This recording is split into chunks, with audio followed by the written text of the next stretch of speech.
Hi everyone. Can you guys hear me? Yes. Yeah. Yeah. Hi.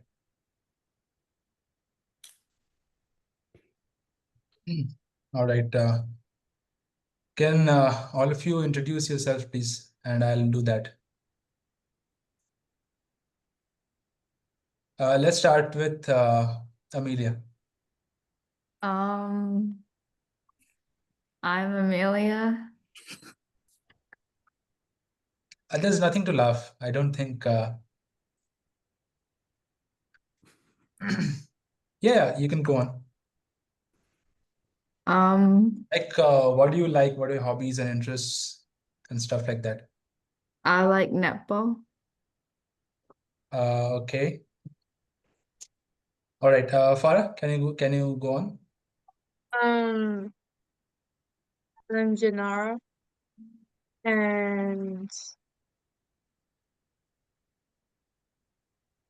I like sprints. Okay. Moving on. I'm Noah, and I like theater kind of things. So you like to act in plays, Yes, right? yeah, act and sing and stuff. Okay, good, good. Okay, let me introduce myself. My name is Ashish. Okay. You are all living in Australia, right? Yeah. Is it Australia? Yeah. My name is Ashish. I have been teaching kids since the last 10 years. Actually, teaching is not my actual profession. Okay. I love teaching. That's why I do it. I work in a multinational corporation as content strategist and manager. Okay. And I have like many hobbies. I like sketching. I like singing. I am a pet lover. I've got 4 cats. Okay. What else? I used to be a competitive swimmer, like national level. All right. And I love science. I love teaching science and I'm really curious. I believe that curiosity is the key to success. Never stop asking questions whenever you feel, okay, why does this thing happen and how this stuff works? Why is this happening? Never stop asking questions. Like 10, 15 years back, there was no chat GPT and there was no Google, right? Okay, access to that was limited. But now you guys have all of these things. So, okay, always be curious. All right. So let us start off. Which topic you people want to study? Like you sent me some stuff regarding forces and energy, right? I think. Okay. Like I just want to know your viewpoints. Like if you people like science or any kind of particular topic. Okay. Like how many of you like maths or mathematics? Or anybody can say, okay, so like Ashish, I am weak in mathematics or I don't like to solve problems. Anybody who is here? Don't worry, I used to also be like that. I used to hate mathematics when I was in sixth grade and seventh grade. I actually used to fail in that until I worked on it, right? So anyone here who feels, a little negative regarding mathematics? Anyone? No? Or everyone loves mathematics?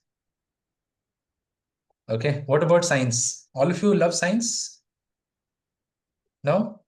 No, just so. All right. Okay. See, science is not something that you have to, mug up and learn just for the sake of exams. Okay. Like I said, it's just being curious how things work. Like if you know enough regarding your own body, right? How a human body functions, how a car works. So might someday it can save your life even, isn't it? Am I correct or am I wrong? Tell me. Do you think that knowledge is important to, living a better life? Okay. And also, do you agree that the more knowledge you have, you can't be fooled? Nobody can fool you, right?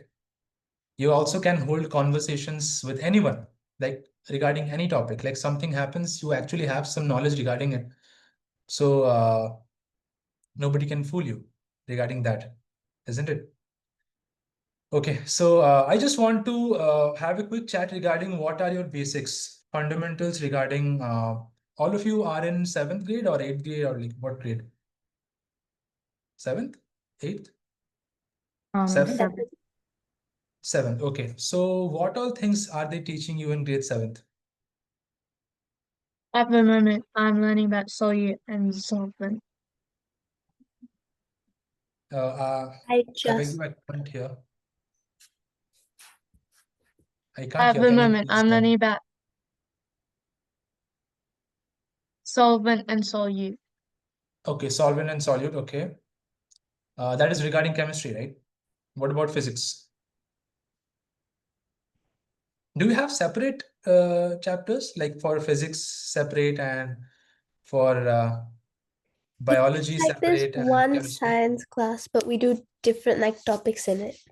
Okay, got it. Yeah, we also have the same thing like in India also.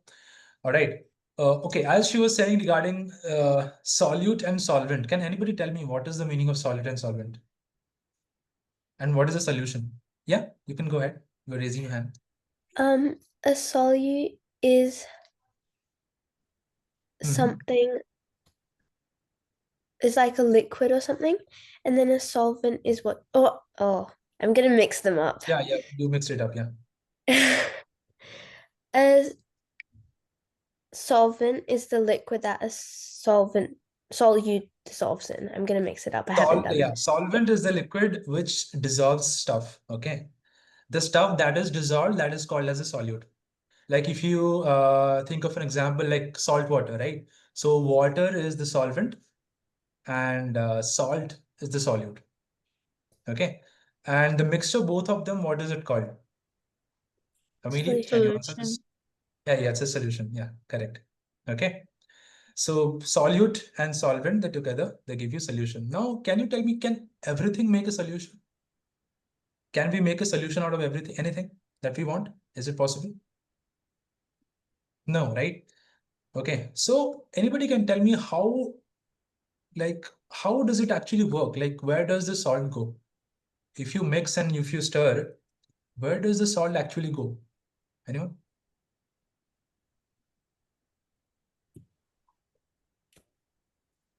Yeah, just try it out. It's okay. It's fine. It's like still there, but it's just dissolved. Yeah, but it goes Just where? more Why can't we particles. see it? Water particles. In between? Yeah, actually, you're correct. Okay. What happens is, see, whenever we mix something, all right, whenever we are dissolving something in something, right? Let's say, for example, this is, let's say, water. Water has molecules, right? What is the formula? Anyone? Water? H2O. That means it has how many molecules, how many atoms of what? H2O. That means it has 2 atoms of hydrogen and 1 atom of oxygen, right?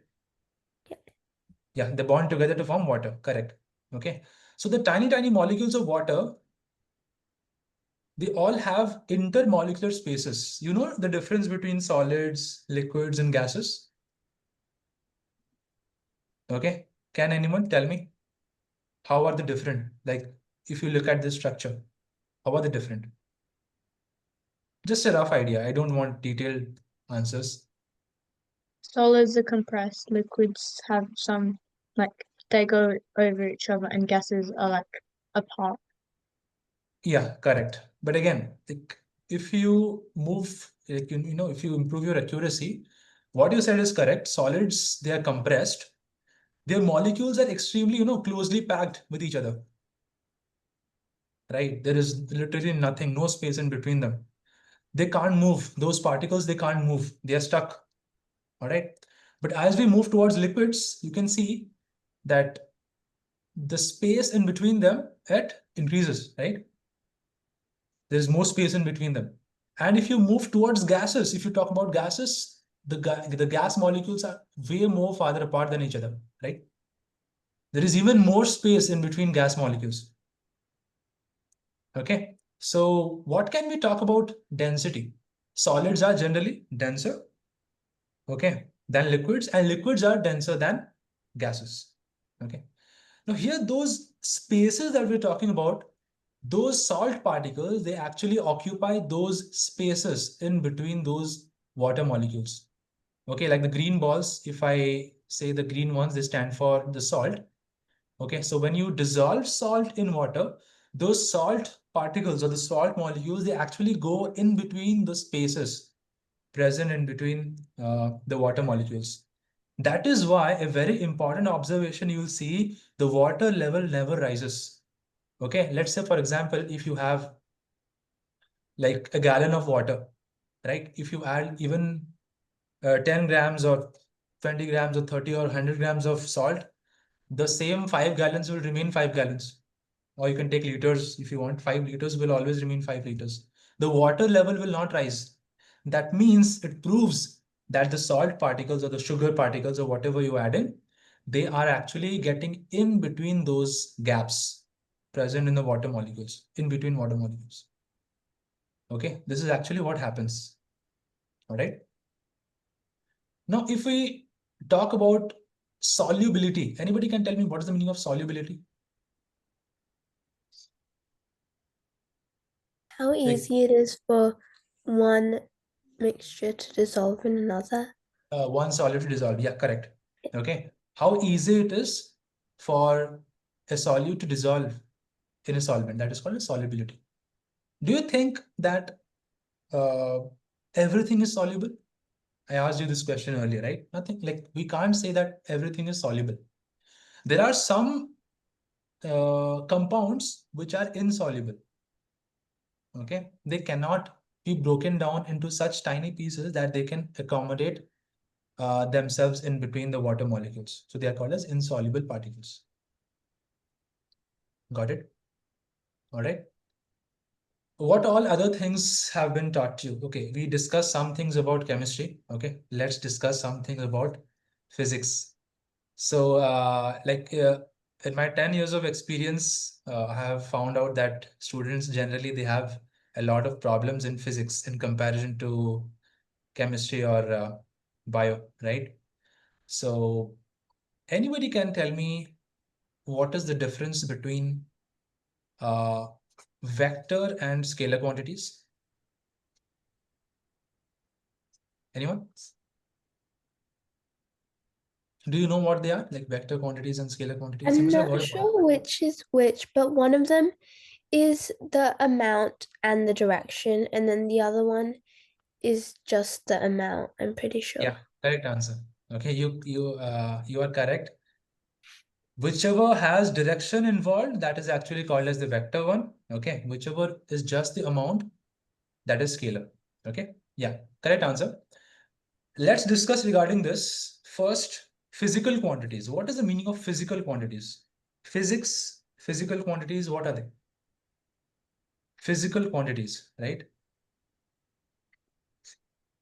What do we mean by physical quantities? Like physics, it deals with what? Physics, it deals with how things, they interact with each other, right? Like if I push something, why is it happening? Why, if I push something, why is that person falling forwards? Okay. Like, why am I feeling to be pushed backwards, when I accelerate a bike or press the accelerator pedal or the gas pedal on the car? Why do I suddenly, feel like falling forwards when I hard push on the brakes? Okay. So all of these interactions in real world, that is what physics deals with. Am I correct? Chemistry is, see, chemistry also, you can technically say, deals with the same thing, but on a microscopic level. Okay, in a chemical level, in a molecular level, atomic level. That is what we call as that is why we call it as chemistry. Okay, physics deals with much larger values overall. Okay, so physical quantities are those quantities which exist and can be measured. Can anyone, can Amelia, can you tell me examples of some physical quantities around us that we can measure and observe and feel?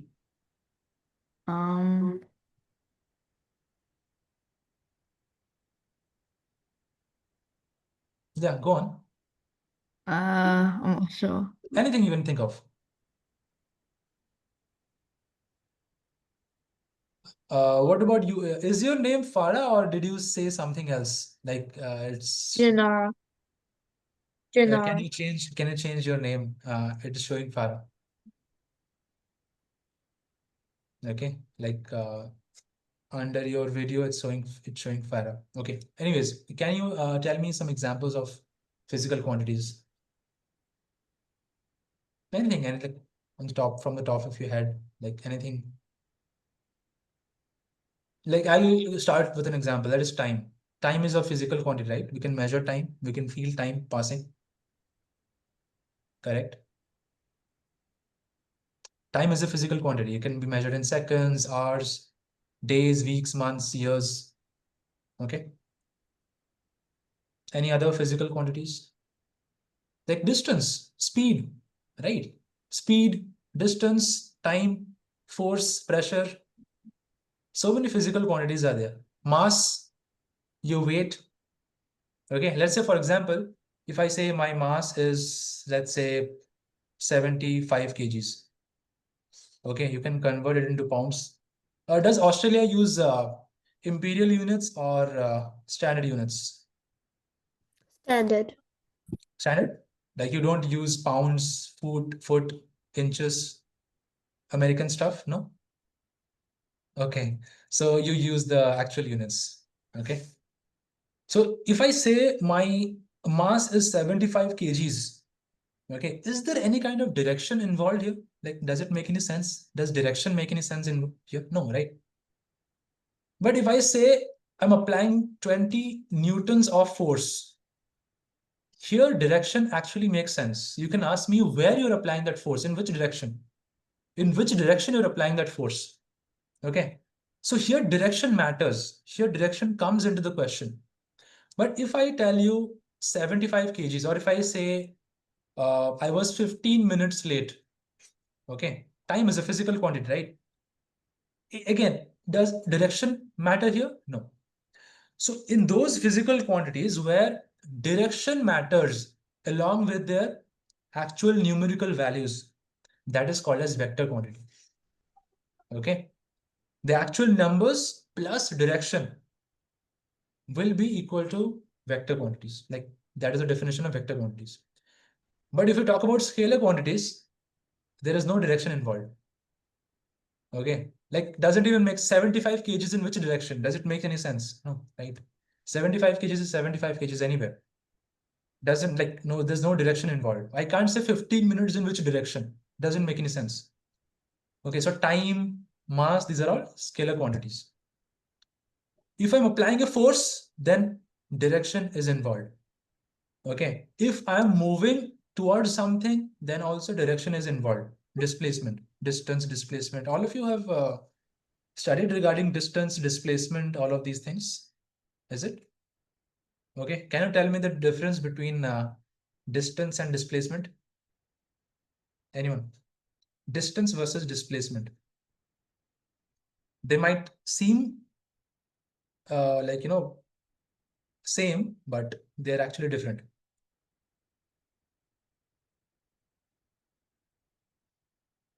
Distance versus displacement. Anyone? No? Any idea? No? See, let's say, for example, this is point A, right? And this is, let's say, point B. Okay. I have to walk from point A to point B. How many ways is it possible? The simple logical question. In how many ways I can reach from point A to point B? Think about it, like Infinite ways. infinite, right? I can move from point A to point B in infinite ways. There is no fixed numbers. Okay, I can move like this in a straight line, or like I can go somewhere else and then come back to B. There's an infinite number of ways in which I can travel from point A to point B, right? So the path that I'm taking, that specific path that I'm taking, that will be called my distance. The length of that path will be called my distance. Let's say I take this route, the blue one, Okay. Obviously, the distance is more. If I compare it with the red one, the distance is less. I'm still traveling from A to B, but my distance is less. Okay. So distance means the length of the actual path that I'm traveling. Okay. Always remember that.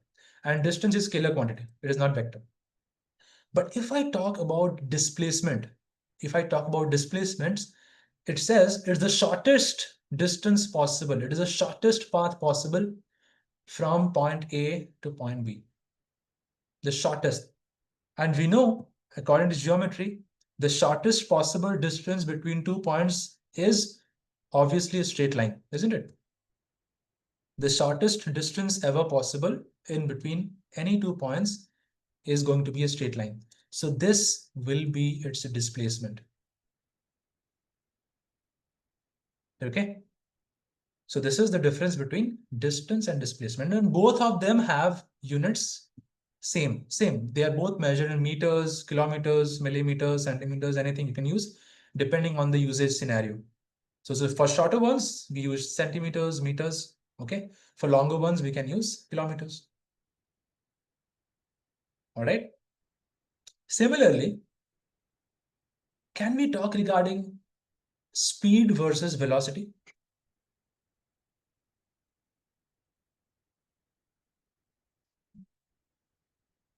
Similar kind of logic. Just like distance versus displacement, we are talking regarding speed versus velocity. Anybody can tell me what is the meaning of speed?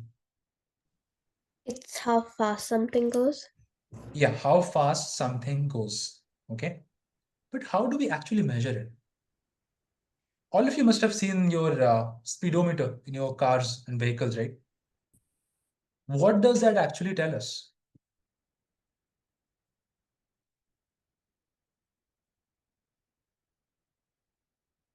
Let's say this is, a speedometer that I'm drawing here.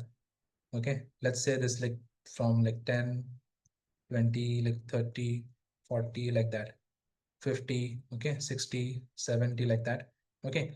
Let's say, for example, the speedometer shows like this. What does it actually mean?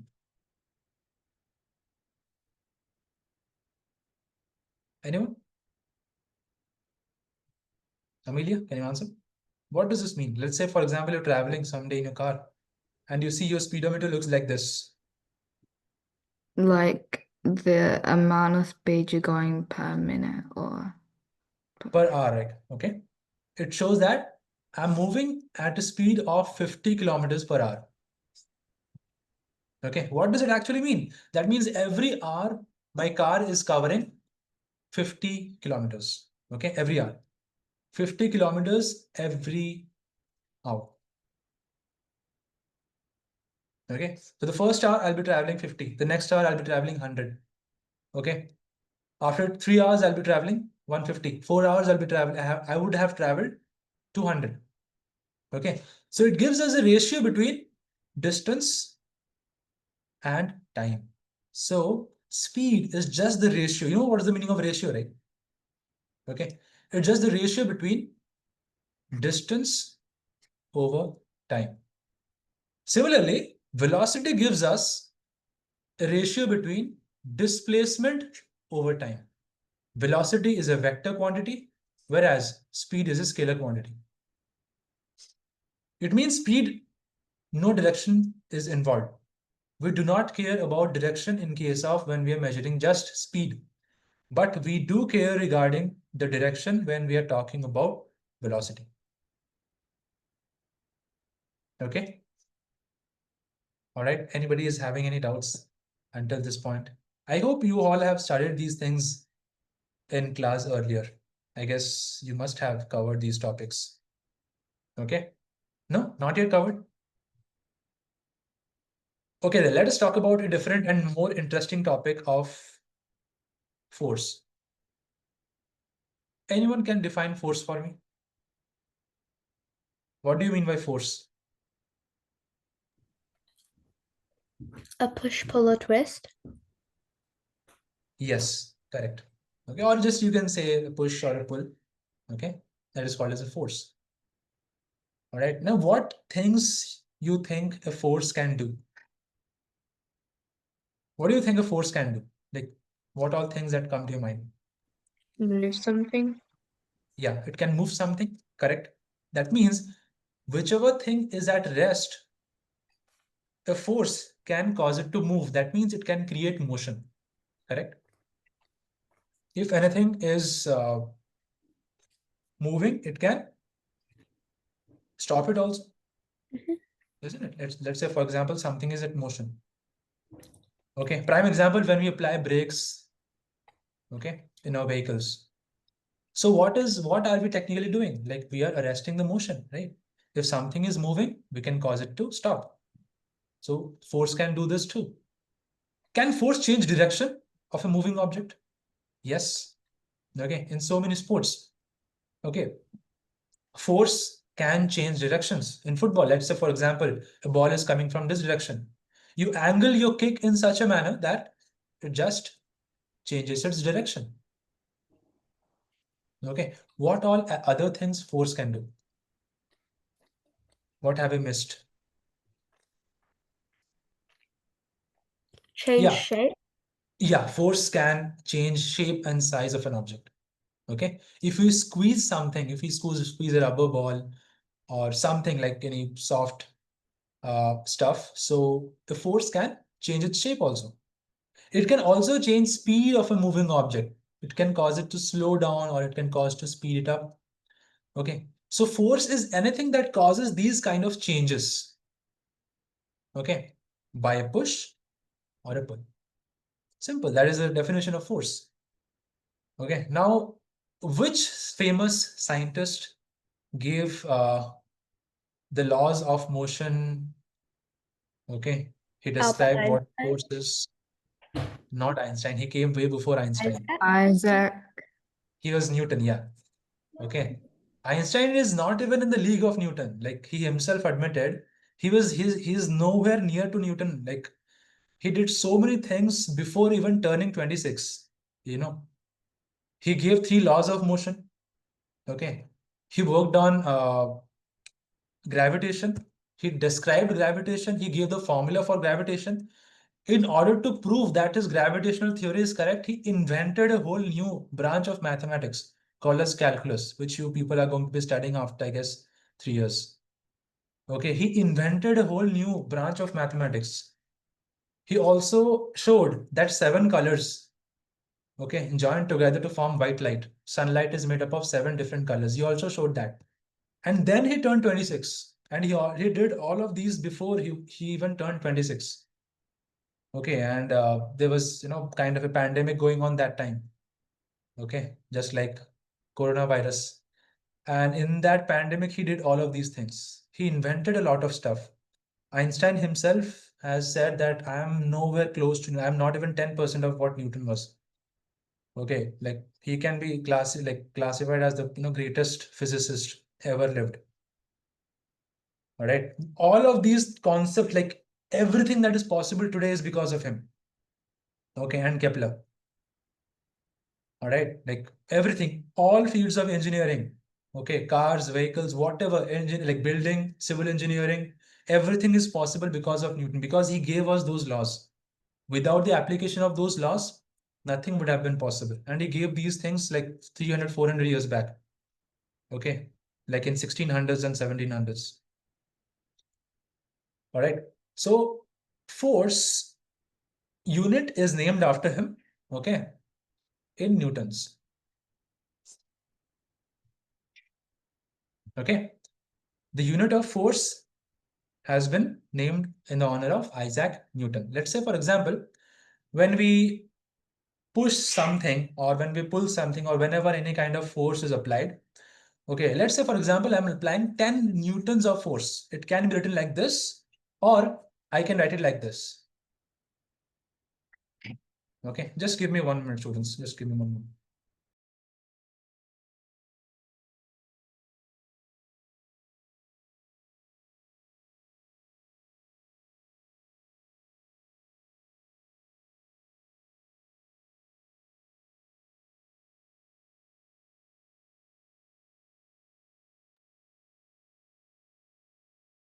Yeah, I'm back. Sorry for, yeah. So, and another fact, remember this, it would be very useful for you guys. Whenever any unit is named after a famous scientist, okay, like Newton, you have Fahrenheit, you have Celsius, you have Kelvin for temperature scales, right? You have Joule for energy, Watt for power, Pascal for pressure. So all of these different units, physical units, which are named after scientists, there is a rule for writing them down, okay? Either you can write them in short form as a capital letter, okay, uppercase, or if you want to write the full name, you have to write everything in lowercase. Okay, this is correct and this is correct. 10 Newton, if you want to write it like this is incorrect.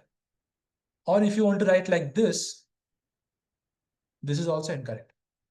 Okay, these two are accepted. Okay, remember this one. When this is applicable for any physical quantity that has been named after any physicist or chemist or any scientist. All right. Okay. Now, let's play around with these kind of forces. Let's say, for example, there is a box here, like common sense. Let's say I'm applying a force from here. Let's say it is 15 newtons. And I'm applying a force, let's say from here, that is 20 newtons. Okay. Assume that there is no friction. Friction is another kind of force that we are going to be discussing. Okay. So what do you think is going to be happening here? The box is gonna be moving left because Yes, correct. the Why? 20 newtons is 5 newtons more than the 15 Yes, newtons. correct. Okay. So the box is going to be moving towards the left. Okay. Now, can you tell me what is the overall force that is going to be like that the box is going to be facing here? Like what is the overall force, like the average? 35.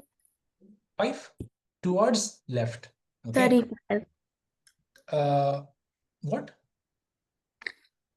35 newtons of force because 15 plus No, it's not 35. See, if 20 was applied here, okay, instead of this, then we could have said that 35 newtons overall forces are getting applied. But since forces are getting applied in the opposite direction, so overall only 5 newtons of force, okay, is getting applied towards left. You must have studied integers in mathematics, right? Positive numbers, negative numbers. Okay. Very interesting thing I'm going to be telling you here. Anybody can tell me what is the meaning of natural numbers? Okay, this is in relation to this actually. Okay, let's just slightly deviate from the topic. What do you mean by natural numbers? Anyone? You have natural numbers, whole numbers, integers, all of these things in mathematics you must have studied. Anyone?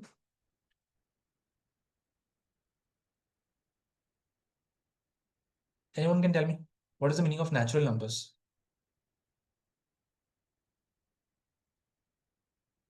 Just try it out. Like, I guess you must have heard about it at least.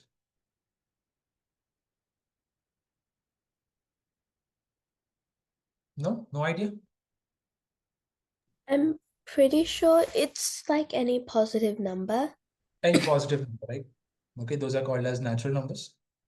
Okay, so what is the actual meaning of negative? Like, what do we actually mean by -5? If I write -5, what does it actually mean? Like, for example, when I say 5, it means something, right? I can say 5 birds, okay, or 5 cats or something like that. Can I say that I have -5 cats? Like, does it even make any sense? Can I say that I was walking today and I saw -5 birds? Like, does it even make any sense? No, right? But why, like, what is the meaning of this -5? Like, have you ever wondered what is the meaning of negative numbers? How do they even make sense? Less than a whole number. Yeah. No, it is not a whole number. Whole number starts from 0 till infinity. Okay. Less. It is less. Okay, but how do we define it?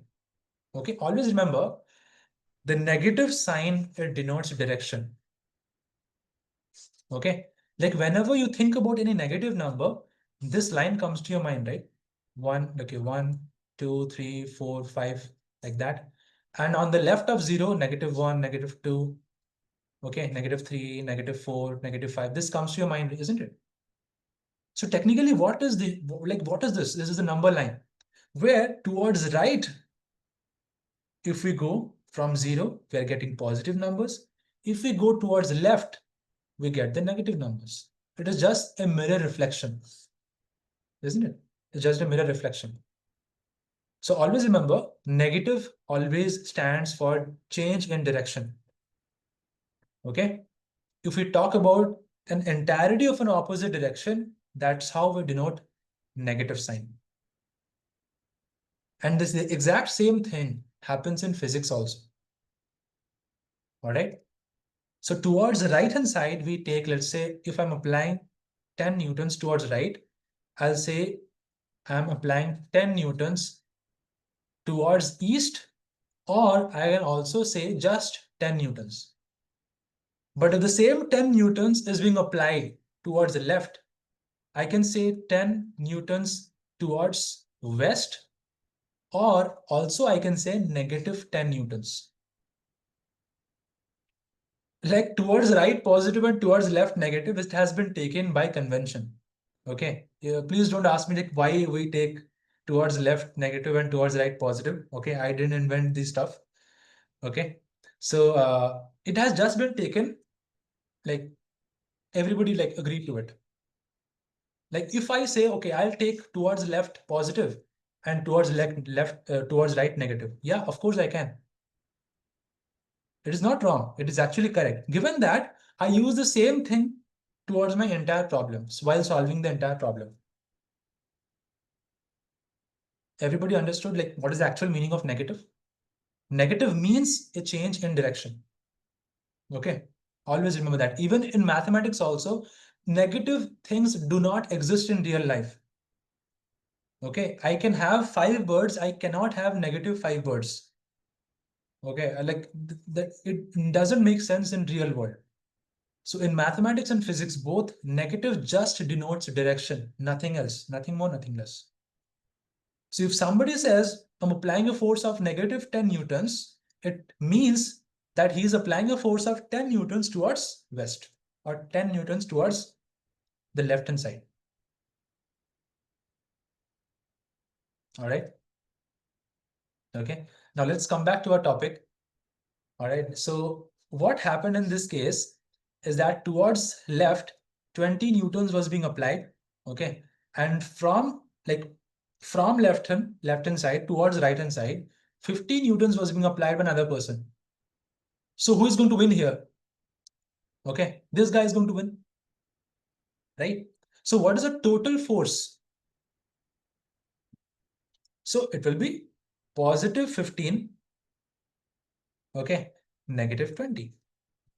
Simple mathematics. It is going to become -5. Anybody is having any issues or doubts here understanding this?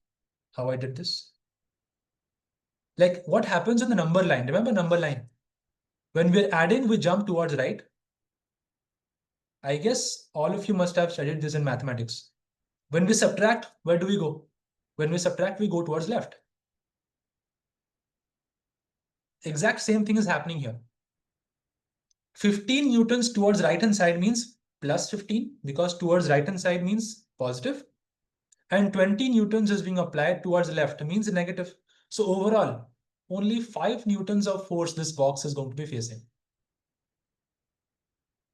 Okay. Now imagine another interesting scenario here. If I make this 20 also, now what will happen?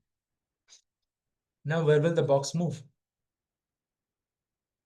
Janara, can you answer this question? Where? Yeah, I cannot hear. It will stay in the same spot. Yeah, it will stand in the same spot. Yeah, it is not going to move. Okay. The net force or the overall force is going to become 0 because plus 20 minus 20, they cancel each other out. So the box is not going to move. Okay. And this exact scenario is called as balanced forces. There you go. We just discussed regarding balanced forces. All right. Now, technical definition of balanced force is when the net force acting on an object is 0. That means anywhere, like on top, if I apply 20 and from the bottom also, if I apply 20, everything is going to be balancing themselves out. Everyone is going to cancel themselves out. So overall, the net force that the box is going to be facing is 0. Okay. So this condition is called as balanced forces, where net force is 0. The moment I reduce or increase even slightly something, like any kind of force, now is this scenario balanced? No, this is not balanced. This is no longer balanced. So this is going to be called as unbalanced force.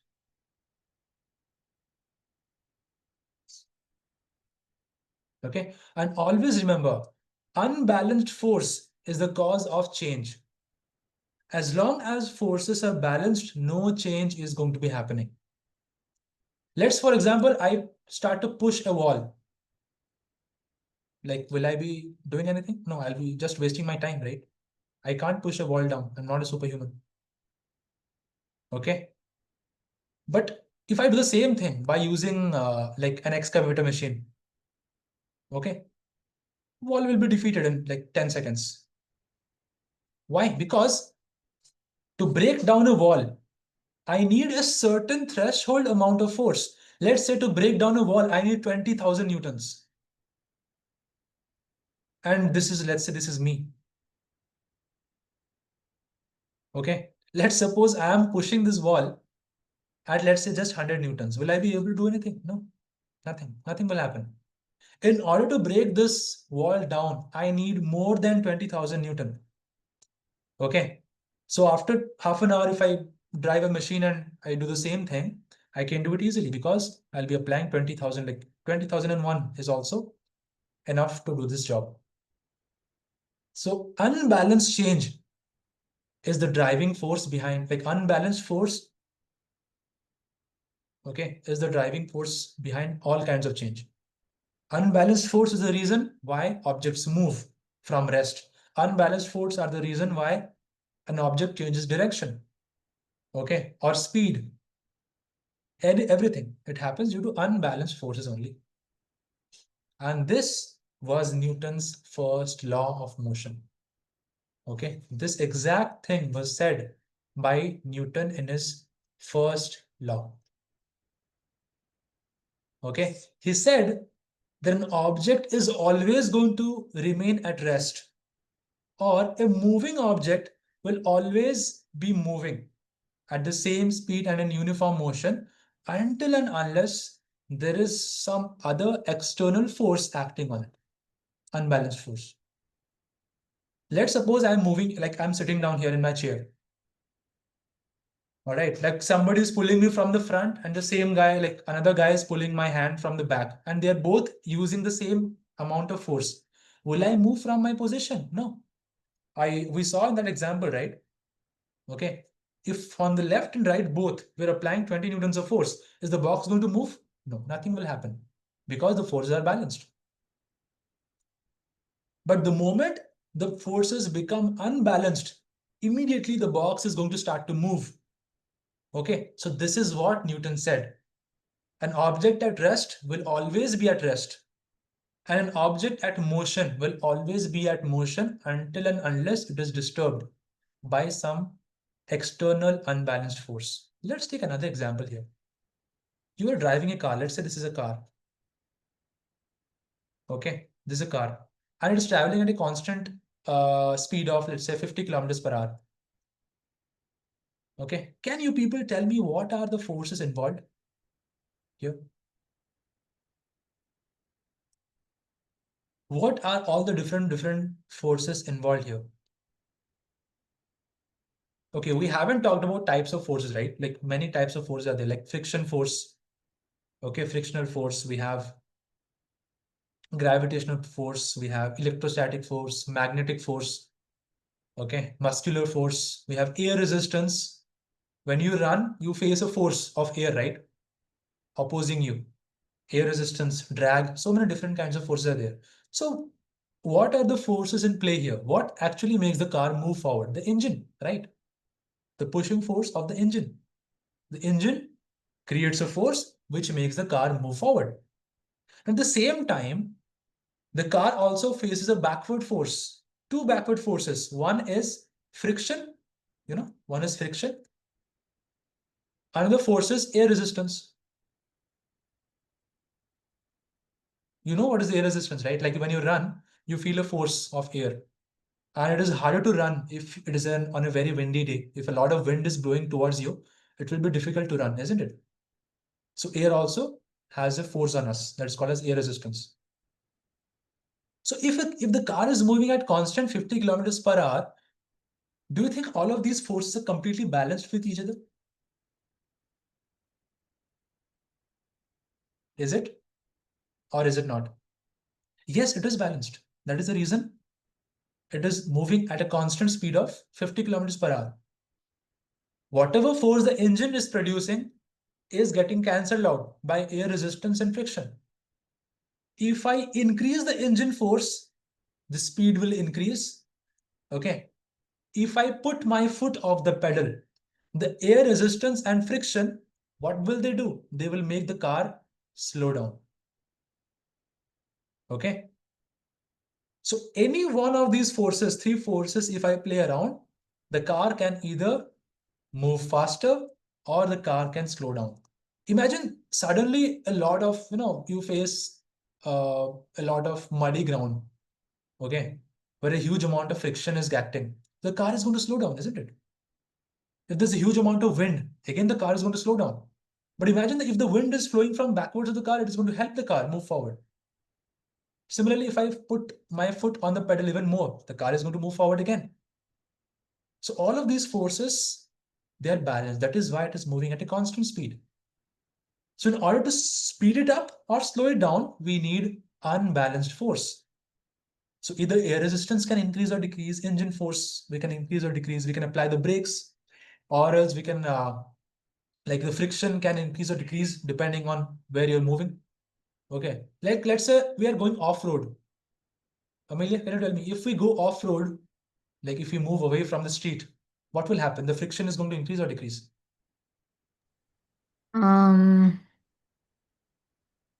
Increase. off-road, like there is a lot of, gravel and stones and stuff. Has anyone gone off-roading here, like on a 4x4 vehicle, SUV? No one? Like at least you must have seen videos on TV, right? Or YouTube, or any movies. Off-roading, nobody knows about off-roading. Like any idea you must be having, like when you move away from the street and you are moving in some kind of hilly region, you're driving your car in some kind of hilly region or any kind of gravel Like or any kind of stuff. like on sand dunes. Yes, correct. Okay, off-roading. So in that cases, do you think your car is going to move as smoothly as it is going to be moving on the road? No. Okay. So the friction will be much high. Okay, friction means when two things rub against each other. That is called as friction. Okay. So Newton's first law states that any object will be at rest, okay, or it is always going to be at uniform motion until and unless some external unbalanced force disturbs it. Okay, like last question for today, I'll be asking you people, okay, think about it and answer me, all right? Let's say I go deep into space, away from everything, like, outside solar system, away from all kinds of planets and sun, everything. And I throw a ball in deep space. What do you think is going to happen to that ball? Will it ever stop? Is it ever going to stop? No. It is going to move in that direction and in that exact speed. Okay. For eternity, forever. It is never going to stop. Yeah, after like some billion years, like some trillion years, if it comes across any kind of other solar system or other planet or some other star, then it can change direction or it can slow down or speed up depending on the gravity of that planet. All of you agree with me, right? Okay. Let's say, for example, if I go into deep space and throw a ball, away from everything, that ball is never going to stop because there's no gravity, there's no air resistance, there is no friction, nothing. So it's going to go forever and ever. That is what Newton said. So until and unless there is something else, some other force to change its state, okay, to change the state of motion, it is going to go forever, undisturbed, until it comes to some other, comes near some other planet or star, okay, then something can happen. Okay, all if you got it. So that would be the end of our demo today, guys. Okay, I hope you enjoyed this discussion. All right, and hopefully we can meet again in future. Okay, all of you. Any questions or anything that you want to ask me, you can go ahead. Like not strictly regarding to what we discussed today, like anything else.